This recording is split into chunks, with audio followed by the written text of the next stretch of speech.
le, que Pessah représentait donc l'état de Ham Israël, la naissance de Ham Israël, le démarrage de Ham Israël. Quand on essaie de comparer la différence qu'il y a entre Pessah et Rosh Hashanah, parce que dans les deux on parle de Hitratshut. On parle de Hitratshut à Pessah, on parle de Hitratshut à Rosh Hashanah, un renouvellement. C'est un renouvellement. La différence entre les deux, elle est comme ça. À Rosh Hashanah, on parle d'une Hitratshut miprinat Shuvah. À Pessah, on parle du Hitratshut miprinat Ma'ut. J'explique ce que ça veut dire. Quand on est à Rosh Hashanah, c'est la Hitratshut par rapport à l'individu, par rapport à la personne, face à sa vie. Tu es dans une vie, tu es lancé dans un élan. Maintenant, tu dois être toujours dans une position de tchouva par rapport aux maasim que tu fais. Tu as des maasim que tu fais toute l'année. Ces maasim sont certains bien, certains pas bien, etc. Donc on te demande comme ça une fois par an de faire un bilan. Un bilan sur tes maasim de façon à garder une ligne droite. Et te rendre compte que tu n'es pas en train de bifurquer, tu n'es pas en train de perdre ta route. Ça c'est Rosh Hashanah. Donc on fait un bilan, on t'arrête. On dit, allez, Cheshbon Hanefesh, Yom Adin, fais un bilan et fais tchouva s'il faut faire tchouva. C'est-à-dire, corrige ta trajectoire, corrige ton trajet, ne reste pas comme ça en train d'avancer dans la vie, année après année, où il n'y a pas de point de repère, où tu te rends compte malheureusement trop tard que tu t'es trompé de route. Bon, alors là, Berov Chassada, tellement qu'il est bon avec nous, avec sa grande miséricorde, il nous a donné, mamash, une année, un loir Hazmanim, qui nous permet tous les ans de nous arrêter et de faire un bilan sur notre année. Et de ne pas comme ça vivre dans un matzav de meloumeda, de shigra. Le shigra, c'est-à-dire d'habitude de train-train, où le maazé, on se rend compte trop tard qu'on n'a pas pris le bon chemin, malheureusement. Quand c'est trop tard, c'est vraiment trop tard. Alors bon, alors là, mais nous fait un hizb comme ça, tous les ans, fais un hishbon hanefesh, prends ta vie en main, pose-toi, fais un bilan, et regarde s'il y a des choses à corriger, et corrige. Ça, c'est Rosh Hashanah. Donc là-bas, on parle d'une Hitratshut par rapport à ta trajectoire, ton chemin. C'est-à-dire, sois mitradèche dans ton chemin, regarde s'il y a des choses à revoir, regarde s'il y a des choses à être mechazek. Maintenant, Pessah, c'est un autre inyan. Pessah, c'est Hitratshut bamaout. Bamaout dans le sens de Kavana, où maintenant, tu vas à nouveau te mettre devant toi dans la shkafa de ce qu'on appelle un Yehudi. Est-ce que tu corresponds à cette définition de Yehudi? On a expliqué déjà, dans les cours précédents, Mazé Yehudi.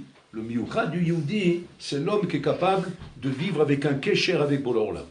On ne parle pas de pratique des mitzvot. La pratique des mitzvot, elle se situe à Rosh Hashanah. Là-bas, on fait un bilan par rapport à la pratique des mitzvot. C'est tu es déjà Yehudi, tu es censé pratiquer les mitzvot. Tu fais un bilan par rapport à cela. Comment est la pratique de mes mitzvot? Donc je fais un bilan tous les ans, et je fais tchouva, s'il faut, par rapport à la pratique de mes mitzvot. Là, on ne parle pas de ça. Là-bas, là, on est avant Matan Torah, on n'a pas encore reçu la Torah. On sort d'Égypte. On sort d'Égypte parce qu'on a choisi de sortir. Il y a Mena, le peuple a cru, on est Ma'amin, on sort d'Égypte, on veut être juif. Maintenant, quand on te dit, tu veux être juif, c'est quoi être juif? Une fois, Pigoul, il a posé la question à un guerre qui s'est converti. Il a demandé, qu'est-ce qui t'a amené à devenir guerre? Alors il a dit, je voulais prier à Dieu. Il a dit, mais je ne comprends pas, j'ai besoin d'être guerre pour ça. Un goy prie à Dieu. Même un goy prie. Tu es à l'église, tu pries Dieu aussi. Tu n'as pas besoin de te convertir pour ça. Si c'est comme ça, tu as fait une très mauvaise affaire. Parce que de te convertir, ça te met sur toi, Habibi, une tonne de misvot, et d'Averot, et Hashbon Hanefesh, et des punitions, Haz Shalom, qu'on peut s'en passer largement. L'OM Velos Kharam. On ne veut pas ni elle, ni leur mérite. Donc je ne comprends pas qu'est-ce que tu as gagné de ça. Alors lui, il demande au Rav, il dit, et alors c'est quoi la vraie raison pour qu'on se convertit? Il dit, je vais te le dire, mais c'est dommage que tu n'as pas compris ça et qu'on ne t'ait pas arrêté sur ça. Parce que ça, c'est Me'akev, ça. La vraie raison pourquoi on devient juif, c'est la raison pour laquelle on est sorti d'Égypte. Quand on est sorti d'Égypte, on a décidé d'être juif. Être juif, c'est-à-dire qu'on a décidé de se lier avec Akash Borou, de vivre en kécher avec lui, vivre en kécher avec Boré Olam. Donc c'est-à-dire que on est juif avant d'être Mekayem les Mizvot. C'est-à-dire qu'on est Mekayem les Mizvot parce qu'on est juif. On n'est pas juif parce qu'on est Mekayem les Mizvot. On est juif, donc on met les tfilim. On ne met pas les tfilim et donc on est juif. Et tout c'est comme ça. On est juif, donc on respecte Shabbat. Et c'est pas qu'on respecte Shabbat, donc on est juif. Malheureusement, dans la majorité des cas aujourd'hui, c'est comme ça. Quand on te demande maintenant, en quoi tu es juif? Il dit, ben, je respecte Shabbat. Je mets de la vie. On n'est pas juif parce qu'on respecte Shabbat. La condition pour être juif, c'était pas Matan Torah. Matan Torah, c'est venu après. Alors tu dis, alors c'est quoi la condition? La condition, c'est pas chouette, c'est d'être d'accord, de sortir d'Égypte pour s'attacher à Boré Olam. S'attacher à Boré Olam, devenir son Eved, devenir Eved Hashem. C'est-à-dire avoir des comptes à lui rendre, Kaviarol. Être d'accord de lui rendre des comptes. Être d'accord qu'on peut te faire une torara. C'est je peux t'arrêter comme ça dans la journée, je peux dire, oh, ça va pas, toi. Tu te rends compte un peu ce que tu fais? Tu te rends compte comment tu vis? Comment tu parles à la synagogue? Comment tu parles à Shonara? C'est quoi cette manière? Je comprends pas. On est assis à table comme ça, on parle à Shonara, c'est efficace ou quoi? Non, si jamais tu réponds au bolom, mais de quoi je me mêle? Je comprends pas. Je te connais, tu me connais? Comment c'est quoi cette histoire-là? Tu me dis la Shonara par la Shonara. Je dis, je te parle parce que tu es un juif. Et alors, tu as des comptes à rendre. Bon, alors là, on ne veut pas que tu parles à Shonara. Donc, je te demande de ne pas parler à Shonara. Si tu es interpellé par la personne et tu te sens Kaviachol agressé, ça veut dire qu'il te manque ton temps en judaïsme. Il y a un chasser, il y a un manque ici. C'est-à-dire que tu es un homme avant d'être un juif. Et donc, automatiquement, tu as une sensibilité qui fait, maintenant, tu ne peux pas supporter qu'on te remette en place. Tu ne peux pas te supporter qu'on vienne t'interpeller, qu'on vienne te dire ton comportement n'est pas bon, là. Là, ça ne va pas. Parce que c'est pas comme ça que ça se passe. Tu éduques mal tes enfants. Je comprends pas. C'est quoi cette histoire là? Tu as mis des iPhones dans tous les mains de tes enfants. C'est quoi ces gadgets que tu as été leur acheter? Tu n'as rien trouvé d'autre pour les distraire? C'est ça les loisirs? Dis pas, mais il faut les occuper. Enfin, elle va péter un câble, elle est en train de devenir folle, oui. Elle a trouvé que ça pour les calmer. Quand ils sont bébés, c'est la tétine. Maintenant, à partir d'un certain âge, c'est le téléphone. C'est l'iPhone et ça calme les esprits. Ils bougent plus, voilà. Tu as vu, ils sont un avec Mickey Mouse, l'autre là-bas, l'autre TikTok, je sais pas comment ça s'appelle ces trucs-là. Ouais, comment ça fait 48 heures qu'il est dessus. Oui, il bouge pas. Il est paralysé, il voit les images une derrière l'autre, et ça circule. C'est du démontage de cerveau. Du démontage de cerveau chronique. S'il y a une maladie dans le dos qui est encore plus incurable que le cancer, oui, c'est TikTok. C'est tous ces trucs-là, c'est du matraquage d'esprit. Où le bonhomme, tu l'abrutis, bécoum assez. Consciemment, je l'abrutis. J'abrutis mon enfant, je le rends abruti, je le rends débile, je le rends malade mental. Je lui inculque involontairement, mais sur Shalom, on ne parle pas de parents réchaïm, parce qu'aucun parent ne le fait volontairement, Shalom. Toujours, ça part d'un bon esprit. Mais tu lui inculques le brûlage du temps. Tu lui inculques qu'on peut brûler le temps, qu'on peut pas prendre le temps et le brûler. Voilà, le brûler. Qu'est-ce que tu fais? Ben rien. Qu'est-ce que tu fais? Je regarde des images. Qu'est-ce qu'elles t'apportent ces images?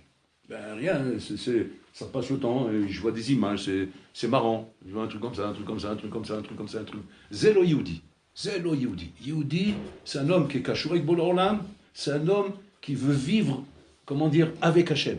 Avec Hachem, c'est-à-dire comme un couple, où je veux qu'on soit tous les deux contents. Que ce que je vois, c'est ce que toi tu aimes voir. Et ce que toi tu aimes voir, moi j'aime voir. Et ce que toi tu aimes, moi j'aime. Et ce que moi j'aime, toi tu aimes. Et ce que tu n'aimes pas, j'aime pas. Et ce que j'aime pas, tu n'aimes pas. C'est on vit en couple, on vit ensemble. Ça, c'est vivre avec Boler Olam. Si on veut Kaviachol imposer à Boler Olam une vie qu'il n'aime pas, et on sait qu'Hachem, il n'aime pas ça. Tu sais très bien qu'Hachem, il n'est pas content quand tu es assis devant un film comme ça, en train de brûler 3 heures, en train de regarder une série de Mahboulim là-bas, une histoire inventée, de Mshougarim comme ça, c'est des Sipourim de Saftot, des Sipourim inventés, qui n'ont même pas de moussard, ni de hashkafa, ni d'enseignement dans la vie. Rien. Des débiles mentaux en train de se raconter des histoires, en train de faire vivre un suspense, où toi tu rentres dans ce suspense, et tu as rendu ça un chélek de ta vie. Maintenant, Boler Olam, il n'aime pas ça. Boler Olam, il n'aime pas voir ce genre de truc. Maintenant, tu dis, ça ne me dérange pas à faire autre chose. Moi, pour l'instant, je regarde. D'accord, on se voit tout à l'heure à la synagogue. Moi, pour l'instant, j'ai envie de regarder. Là, à ce moment-là, tu manques à ton judaïsme. Là, tu n'es pas Yehudi. Je ne suis pas en train de dire parce que c'est assourd. Je ne parle pas de Issour Véter. Je ne parle pas de ça. Je ne suis pas en train de dire parce que c'est assourd, parce qu'on est avant Matan Torah. On n'a pas reçu la Torah encore. Donc la Torah, on ne sait pas ce qu'elle dit. On n'a pas le Shulchan Aruch dans les mains pour nous dire Moutar ou Assour. On ne sait pas. On ne sait pas ce qu'est Moutar ou Assour. Je dis, je ne comprends pas. Sans le Shulchan Aruch, sans savoir si c'est Moutar ou Assour, déjà tu peux me dire que tu veux un problème, tu as un problème, tu as sorti ici. Ouais. C'est pourquoi? Parce que je sais que Boler Olam, qui m'a sorti d'Égypte, ne m'a pas sorti d'Égypte pour ça. Il ne m'a pas sorti d'Égypte pour me rendre esclave d'une autre Égypte. Il m'a sorti d'une Égypte où j'étais esclave. Il ne va pas me projeter dans une autre Égypte où je vais être esclave d'une autre manière. Bon, alors là, il m'a sorti d'Égypte pour être un Ben Chorin. Ben Chorin, c'est-à-dire délivré. Délivré, c'est pas dans le sens malheureusement comme on a aujourd'hui. Je suis sorti de prison, je suis un homme libre. Ah oui, ils ont dit prison, tu es aussi en prison qu'en prison. Simplement, là-bas, il y a des barreaux, là, il n'y a pas de barreaux. Mais c'est la même chose, tu es toujours en prison. Tu es prisonnier d'un système, tu es prisonnier d'une vie, en vérité, qui ne te laisse pas le choix que de faire ce qu'on te dit que de faire. Et c'est comme ça, on est manipulé, on est piloté en bouteille. Un Ben Chorim, c'est un homme à bouteille qui n'a qu'un joug, le joug divin. Le joug d'Akadosh Baruch Hu. Il est libéré de tout le reste. De tout le reste, il est libéré. Il a les korochot, de ne pas parler la shonara. Un homme qui se maîtrise, qui arrive à ne pas parler la shonara, alors qu'il n'y a pas un revolver sur sa tempe en train de lui dire tu pars, je te tire une balle. Non, c'est ma bechira. De ma propre bechira, je ne parle pas la shonara. De ma propre bechira, je marche dans la rue et je fais attention à mes yeux. Je ne regarde pas ce qu'il ne faut pas regarder. De ma propre bechira, j'étudie la Torah. Je suis converti de la Torah. Je pourrais faire autre chose à ce moment-là. Je pourrais me balader, je pourrais faire des ch'tiotes, je m'assois et j'étudie. Alors qu'il n'y a pas forcément du monde autour de moi qui s'assoit. Et moi j'ai décidé, c'est ma bechira. Il faut être un homme libre pour ça. Il faut être un ben cholim. Un ben cholim, c'est-à-dire c'est un bonhomme, pachout, qui est cholet à la zman chez nous. Il domine son temps. Mon temps, c'est moi qui le domine. Je prends mon temps et je fais de mon temps ce que moi j'ai envie de faire. Pas ce qu'on me fait faire. Pas ce que le système me fait faire. Pas ce que la chevra me fait faire. Pas ce que le lachatz de la société autour de moi me font faire. C'est moi qui décide de mon temps. Et je suis kovéaïtim la Torah. Je vais au travail parce que j'ai décidé qu'il faut que j'aille travailler. Je fais ça parce que j'ai décidé de faire ça. C'est ça le Ben Cholim. Donc en fait, Ben Cholim, c'est le quoi qu'on t'a donné en te sortant d'Égypte de pouvoir faire ta vie, vivre ta vie comme tu l'entends. Comme tu l'entends avec des valeurs. C'est-à-dire que ta bechira doit t'amener à comprendre le bien fondé du choix que tu fais quand Hachem te l'a ordonné. Et pas parce qu'Hachem te l'a ordonné. Parce qu'en avant les mitzvot, il n'y a pas encore de srav et onesh. On n'est pas en train de dire maintenant, tu vas faire ça parce que sinon on va te punir. Sinon à nouveau on rentre dans un problème. Un problème qui est un problème. Parce que sauf, tu dis je comprends pas. Tu as remplacé le revolver avec une autre menace. Moi, je suis toujours menacé. Donc je suis toujours soumis à un système qui me menace. Et que j'ai pas le choix que de faire ça. C'est pour ça qu'il y a un laps de temps entre la sortie d'Égypte et le matin Torah. Où tu es pendant un laps de temps, mamash, comment dire, vraiment ben cholim, d'un choix que tu fais en ton âme et conscience. Par rapport à moi. Ma décision à moi. Pas parce que je suis menacé. Pas parce que sinon on m'envoie au Guinam. Pas parce que sinon je reviens en Gilgoul dans une grenouille. Ou pas parce que je serai... Non, il n'y a rien. Il n'y a rien, c'est mon propre choix. J'ai décidé de ne pas rester en Égypte, de sortir et de faire ma vie avec Hachem. Comme j'ai décidé de me marier avec cette femme, etc. Ça, c'est Rabotai, le Yesod de Yetziat Misraïm, qu'on appelle l'Aitrachou de Yetziat Misraïm. Alors, Vadaï, que ça demande, Rabotai, tout un travail de fond, Rabotai, qu'on doit corriger dans notre vie. Parce que il ne s'agit pas ici de corriger ta vie comme Rosh Hashanah, c'est-à-dire faire tchouva sur tes maasim. On ne parle pas de tchouva, Pessah. Pessah, ce n'est pas tchouva. On ne te demande pas de faire tchouva. On te demande simplement de décider ce que tu veux être. Tu veux être Yehudi ou tu ne veux pas être Yehudi, c'est tout. Tu veux rester en Égypte ou tu veux continuer. Rester en Égypte, c'est quoi, Rabotai? C'est-à-dire, on peut se trouver dans un massaf de je suis resté en Égypte en pratiquant le mitzvot. C'est ça qui fait peur, Rabotai. C'est-à-dire, je peux être en Égypte en pratiquant le mitzvot. C'est quoi être en Égypte en pratiquant les mitzvot? C'est qu'il y ait un angle dans ta vie sur lequel tu dis on ne fait pas ce qu'on veut. On n'a pas le choix, monsieur le rabbin. On ne fait pas ce qu'on veut. Vous devez comprendre. Il y en a marre de nous rendre fous. Ouais. Ok, on pratique les mitzvot, on est là, voilà. Je suis Shomer Shabbat, je mange kasher, je respecte la pureté familiale, je vole personne, je tue personne, je suis un homme honnête. Voilà, je travaille du matin au soir, je suis un homme honnête, je suis un bon citoyen. Ouais, donc à partir de là, je comprends pas, qu'est-ce que vous voulez maintenant? Qu'est-ce qu'on veut de moi? Ma route c'est minuk, je suis Baba Saleh, je suis le Hafez Chaim, je suis pas Baba Saleh, je suis pas le Hafez Chaim, des gens je ne ressemble pas. Donc je me demande ce que tu veux. Tu veux me projeter d'un bonhomme que je suis pas. Baba Saleh il est né là-bas au Maroc, moi je suis pas né au Maroc, moi je suis né à Barbès, ouais, là-bas chez les moutons, ouais, je suis sorti là-bas comme un champignon au milieu d'un stade de foot. Qu'est-ce que tu veux que j'y sorte de moi, autre chose qu'un ballon? Donc voilà, maintenant je fais ce que je peux, avec les moyens que j'ai. Tu peux pas me demander autre chose. Ça, Rabotai, c'est Hasser Bayadout Shekha. Il y a un hasser dans ta yadout, c'est ça le problème. On n'est pas dans le problème des mitzvot, on n'est pas dans la tchouva, on n'est pas là-bas, il y a un problème dans ta yadout. C'est-à-dire tu dois revoir la définition de ta yadout. Tu dois revoir ça. Quand on fait ça, le soir de la Gada. Voilà, le soir de la Gada, ça va très vite. C'est pour ça que tout se passe Bechipazon. C'est-à-dire d'une mirout atsuma, éclair. C'est-à-dire Bechipazon, d'une manière très rapide, tu dois décider. Je sors d'Égypte ou je reste là? C'est quoi sortir d'Égypte? C'est changer ta vie. C'est quoi rester en Égypte? C'est rester ce que je suis. Rester comme je suis, où je me sens bien dans ma peau, j'aime ma vie juive, je la pratique comme moi je l'entends, et voilà, et c'est comme ça. Maintenant, où est-ce qu'il y a un hasser dans ton judaïsme? C'est que tu fais encore des choses que tu sais très bien qu'Hachem ne veut pas ces choses-là. Hachem ne veut pas ces choses-là. Pas parce qu'elles sont assourot, pas parce que c'est assour. Parce que simplement, ça ne plaît pas à Bola Olam. Tu es marié avec lui. Bon, alors là, c'est pas un choter, c'est pas un livre de loi, c'est pas des chokim et mishpatim de Médina, c'est du Médina de pays. où tu vas être comment dire, un citoyen honnête, et que le pays t'impose des lois, et que quand tu ne respectes pas ces lois, tu es passible d'une amende, passible de prison, passible de poursuite judiciaire, passible de trucs comme ça. Alors là, tu dis, j'ai un compte à rendre par rapport à la société dans laquelle je vis, je dois être un bon citoyen honnête. Ça, c'est Rosh Hashanah. On n'est pas là-bas. Là, on est à Pessah. À Pessah, maman, c'est vraiment un travail totalement différent. Totalement différent. Maman, ce qui n'est pas classique et que les gens ne connaissent pas vraiment. Les gens ne connaissent pas ce travail. Ils connaissent le travail. Ils font un amalgame de tout en pensant qu'à chaque fois, c'est un problème de din vahishbon, c'est un problème de schar veonesh, c'est un problème de averod ou bien de pas averod. C'est pas ça. C'est pas un Pessah, c'est pas là-bas. Pessah, c'est l'état de Ham Israël. On est dans la conception d'Am Israël. On veut te faire naître. On veut savoir si maintenant tu étais en Égypte, est-ce que tu serais sorti de là-bas. Il ne faut pas oublier la bataille. 20% sont sortis. Un cinquième sont sortis. Nous attendons la venue du Mashiach. Le Mashiach. Le Havetz Chaim disait que la condition essentielle qui s'appelle j'attends le Mashiach, c'est que tu l'attends. C'est que tu l'attends comme tu attends un invité. Tu as invité quelqu'un, d'accord? Pour toi, il va venir. Il n'y a pas de safek, il n'y a pas de Sheila, il va venir. C'est sûr qu'il va venir. Je le connais, il a une parole, il m'a promis qu'il va venir Shabbat passer avec nous. Il va venir Shabbat. Qu'est-ce qui se passe maintenant quand vendredi, tu vois qu'il tarde à venir? Eh ben, on ne passe pas à table encore. On attend. Le Naïm, c'est un invité important. C'est un invité qui m'est très cher. On va traîner un petit peu. On va attendre un peu. Pourquoi? Parce que je suis persuadé qu'il va venir. Et tu me vois de temps en temps regarder par la fenêtre. Est-ce que je le vois arriver? Je ne le vois pas arriver. Je m'inquiète. Je me fais du souci. Mais pourquoi tout ça? Parce que je l'attends. Je l'attends réellement. Attendre le Mashiach, la Botal, Havetz Chaim, il disait, c'est pas moins que d'attendre cet invité. De vouloir vraiment qu'il vienne et de l'attendre impatiemment qu'il apparaisse et qu'il vienne ici. 20% seulement des gens Rabotai étaient aptes à ça à la sortie d'Égypte.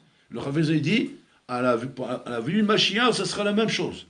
Ici, avec Misraïm et Géoula, c'est le même lien. Il y aura toujours 20%. Non, Ravayom.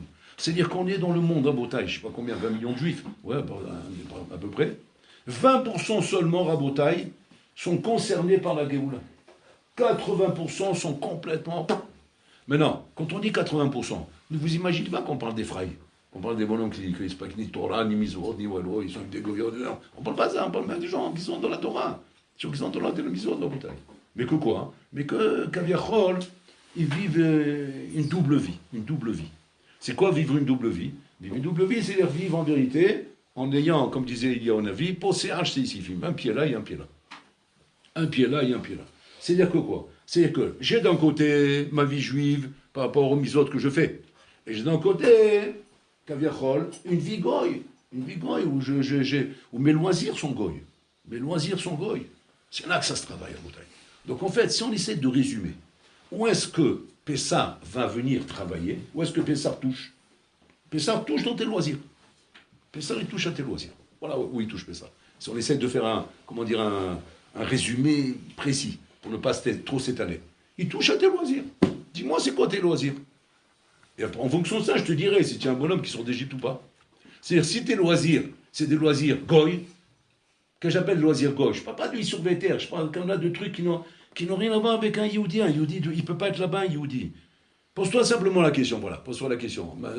Ne prenez pas l'exemple que je vais vous donner comme si je donne un exemple par rapport à un niveau. Je ne parle pas de niveau, hein.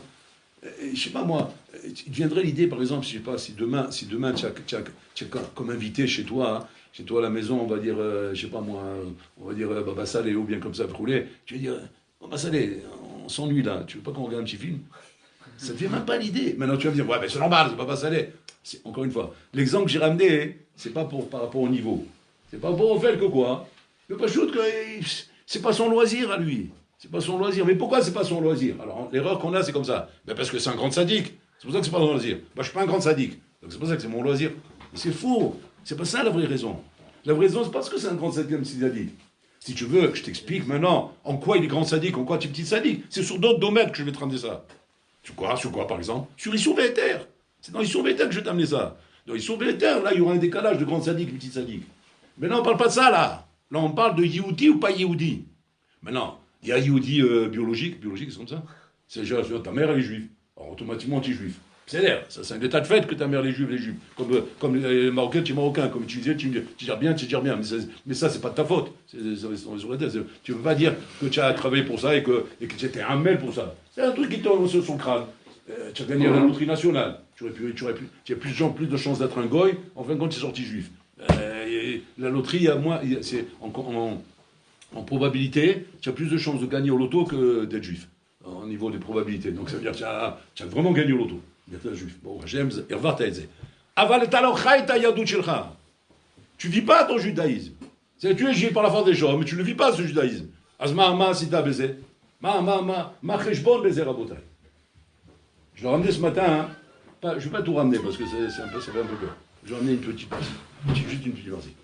Le Hafez Chaim, il y a un jour, il s'ennuyait.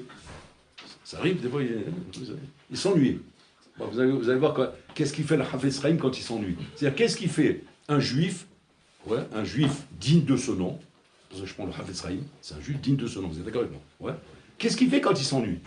Moi, quand je m'ennuie, je sais ce que je fais. Mais lui, qu'est-ce qu'il fait quand il s'ennuie? Alors, qu'est-ce qu'il fait? Ben, regarde ce qu'il fait, c'est incroyable. Il s'est amusé à compter combien de mots un homme il sort en une minute. En une minute, comme ça. S'il débite sans arrêt. Il a calculé une minute. Ouais. Je ne sais pas comment il a calculé, le chronomètre, je mets quelqu'un de côté, s'il m'a compté jusqu'à 60, oui. Il a vu qu'il sort 200 mots. 200 mots. Un homme peut sortir. Il débite, hein. Pas ça, là.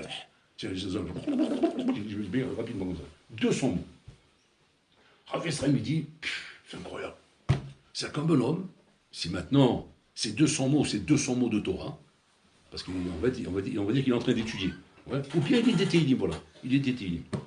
Il a sorti 200 mots de Torah. Ces 200 mots de Torah, en une minute, créent, comme ça dit le Zohar, il crée des malachim. Chaque mot qui sort crée un malach. Ce malach, il est créé. Avec des ailes comme ça. Ouais. C'est toi qui l'as créé. Il existe maintenant. Dans la mitzvot, concrètement, il existe. Il y a un malach que toi, tu as créé. C'est-à-dire qu'il y a les malachim qu'Hachem il a créés, quand il a créé le monde. Il y a les malachim que toi, tu crées. Ce malach, il est créé par toi. Et là-bas, il y a le grand malach qu'on appelle Matat. Ouais, je ne veux pas dire tout le nom. Non, peu importe. Il s'appelle Matat. Il est là-haut. C'est le chef d'équipe. C'est le capitaine de l'équipe. Ouais. Donc lui qu'est-ce qu'il fait? Quand il voit Pitom, il est constamment en train de surveiller les malachim. Il surveille qu'il y a de l'ordre. Quand il voit Pitom, un malach nouveau arriver, il appelle. Il dit, toi. Il dit, qui tu es? Je ne te connais pas, je ne t'ai jamais vu ici. Il dit, oui, j'ai été créé. Par qui? Par un tel, fils d'un tel. Donc il cite ton nom. Il dit, un tel, fils d'un tel m'a créé. Quand il t'a créé? Il m'a créé aujourd'hui. Comment? Il explique, voilà, il est en train de tuer la Torah, il a dit un mot, et hop, je l'ai créé. Voilà. Et il y en a d'autres, j'ai plein de copains avec moi. Voilà, il voit une équipe là, pas mal. Hein. Combien il y en a comme ça? Ben, je ne sais pas, il y en a 200. Ah bon, hein, il a fait. Qu'est-ce qui s'est passé? Ben, pendant une minute, il dit, je suis la Torah. Bon, après, il est parti voir un film, mais en attendant, il est sur la Torah. Donc, une minute, voilà, il y a 200 malachim créés. Qu'est-ce qu'ils font, ces 200 malachim en bouteille? Ces 200 malachim, maintenant, ils viennent dire, donc ils viennent se présenter en disant, nous avons été créés par un tel, fils d'un tel. Et tout de suite, Matat donne l'ordre à tous les myriades de malachim en haut, de chanter en l'honneur de cette personne. Et il y a un shir, élaboré, un grand shir qui sort là-haut en l'honneur de cette personne. Bassof, mais valchim auto, et tous les malachim encore répondent Amen. Ça, c'est une minute. Mais non, attention, c'est pas fini. C'est une minute. Quand c'est de la Torah, alors à ce moment-là, c'est exponentiel. Parce que la Torah, c'est marqué, le limut Torah, keneged kulam. Donc en fait, chaque mot, c'est un malach, mais à la puissance 613. Donc c'est un malach qui est exponentiel à 613. Donc c'est 613 malachim. 200 fois. Ça, c'est en une minute, 2 minutes, 5 minutes, 3 minutes, space minutes. Une fois, à Frakin avec Chibin, je me rappelle, moi c'est la première année que j'arrivais, au début, on me prenait pour un fou, on comprenait la belle. Bon, la montre, elle avait un petit décalage, ça arrive, hein, c'est des montres Ram 14, le guerre 14. Donc elle avait un petit décalage. Donc il n'était pas tout à fait 1 heure. Il était 12h59. C'est comme ça, un petit peu décalé comme ça. Bon, on a vu là, on s'est levé pour aller au réfectoire pour le maklar, pour manger. Ouais. Donc on s'est levé comme ça. Le Rav, On a vu comme ça, comme un éclair. Il a commencé à regarder la montre. Il a tapé sur la table. Une minute. Alors, on était tous comme ça, on se demandait, qu'est-ce qu'il veut le rap? Qu'est-ce qu'il veut? Une minute. 10 ans, parcourir. Une minute, 10 minutes. Asseyez-vous tous. On était tous assis. L'heure. On s'est mis à étudier. Mais non, on s'est mis à étudier. Bah, c'est là, on est parti maintenant. Tu peux pas gérer une minute. Ah, bon, il a dit étudiant, on va pas commencer à se disputer avec le rap. Bon, il a dit étudiant, donc on s'est mis à étudier. Au bout d'une minute, ferme les camarades. Mais non, mangez. Ça va, mais je veux étudier maintenant. Non, c'est rara maintenant. Tu fermes, tu vas manger maintenant. Pas compris. En fait, il nous a donné une leçon. Que quoi? De l'importance du temps. Il nous a inculqué avec ce petit maassé. Jusqu'à maintenant, je le raconte et je suis mitragesh. Il nous a inculqué avec ce petit maassé la rachez-vous du temps. 1 minute. Ça va? On n'a tué personne. Azman, on arrive 1 minute avant. La brioute, mange bien. Les patates, elles vont être meilleures. Parce que qu'est-ce qui nous attend là-bas? C'est des patates, c'est pas du caviar ou de zamrou, le kéla qui nous attend là-bas. Qu'est-ce qui nous attend là-bas? Manger la caserne, ce qui nous attend. Ça raconte pour se mettre quelque chose dans le ventre et continuer à fonctionner. Peu importe. 1 minute, c'est trop rachou. Trop important. Multiplié par 200 baroulim, rabotaï.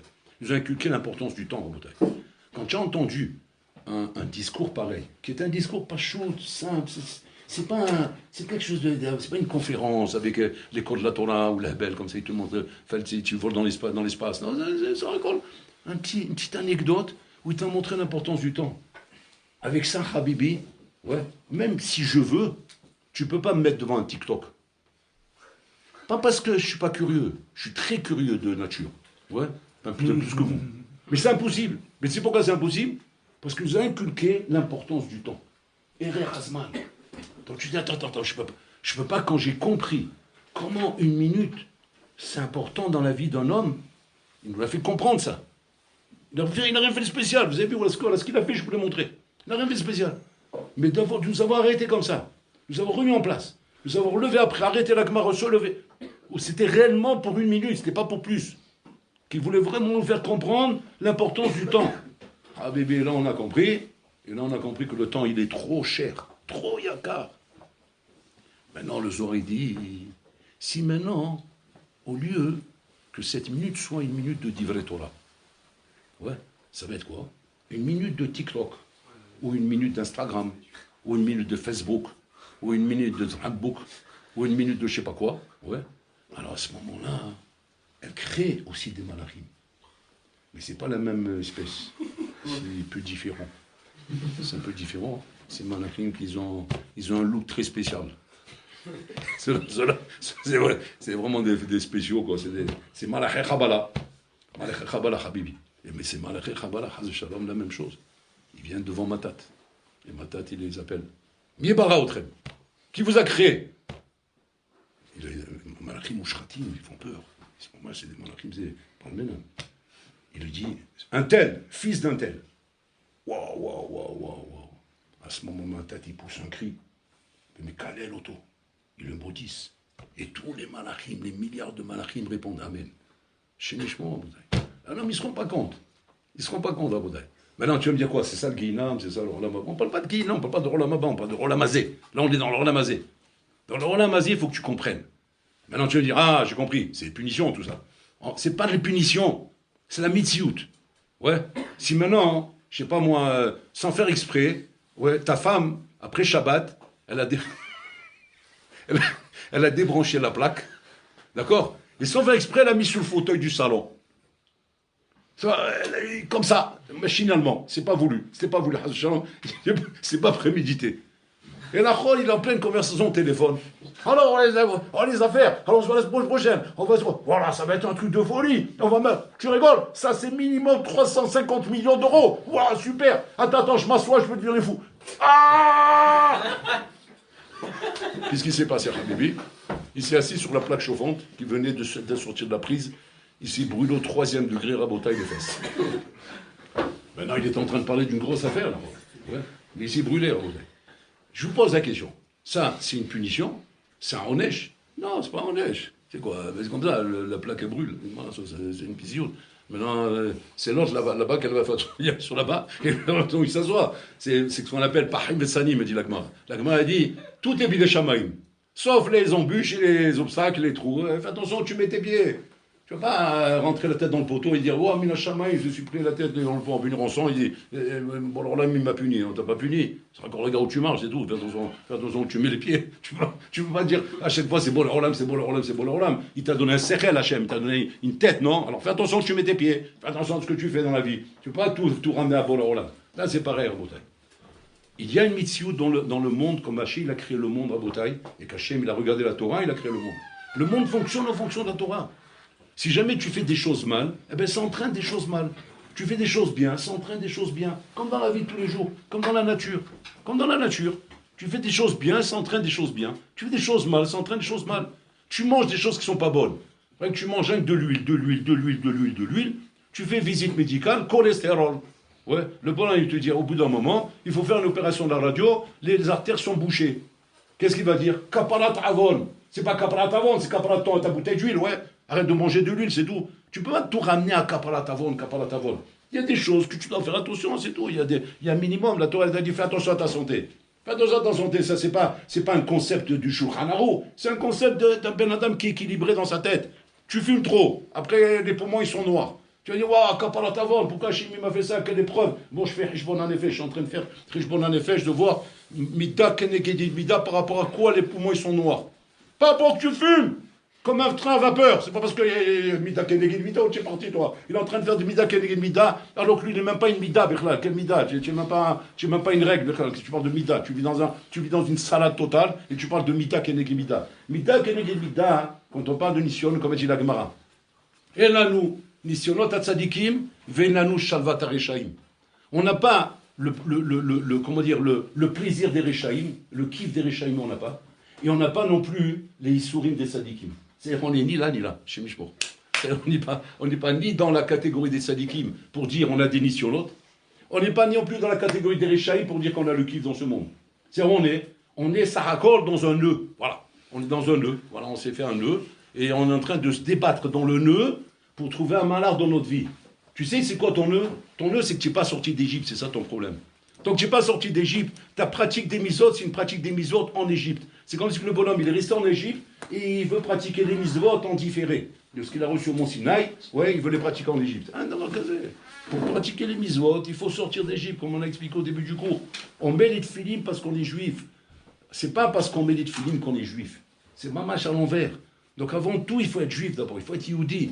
Et yehudi, c'est-à-dire faire ce qu'Hachem il aime et ne pas faire ce qu'il n'aime pas. Et quand je sais qu'il n'aime pas quelque chose, je sais que j'ai un problème. Maintenant, on va se rassurer. Bon, alors là, ne me demande pas, de faire le nettoyage tout de suite, immédiatement, maintenant.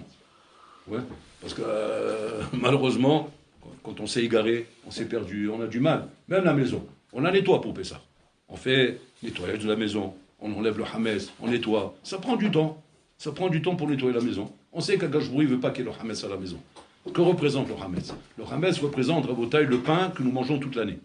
Le pain, il est moutard, il n'est pas assourd. Pourquoi il devient assourd à Pessah? Et c'est pas seulement qu'il devient assourd, il devient Chayav Karet. C'est quoi ce ridouche là-dessous? Quelque chose qui est moutard et qui devient assourd, Chayav Karet.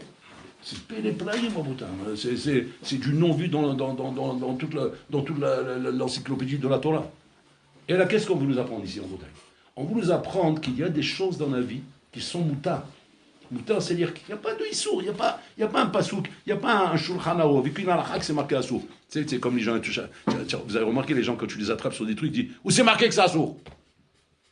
Où c'est marqué que c'est assour? Et il y en a qui l'a mis, tu n'arrives pas à lui montrer que c'est assour. Tu lui dis, mais c'est évident que c'est assour. Je suis désolé, c'est pas marqué. Ça, c'est le travail des avocats. Les avocats du diable, c'est quoi? Ils trouvent la feinte, en fait, dans la loi, qui n'est pas écrite pour pouvoir le montrer que tu ne pouvais pas l'inculper. La loi ne dit pas ça. Ça, c'est la feinte, comment arriver à ça. C'est pas écrit. C'est quoi cette halakha qui n'est pas écrite et qui est censée normalement m'interdire de faire quelque chose? Ce qu'on appelle chametz.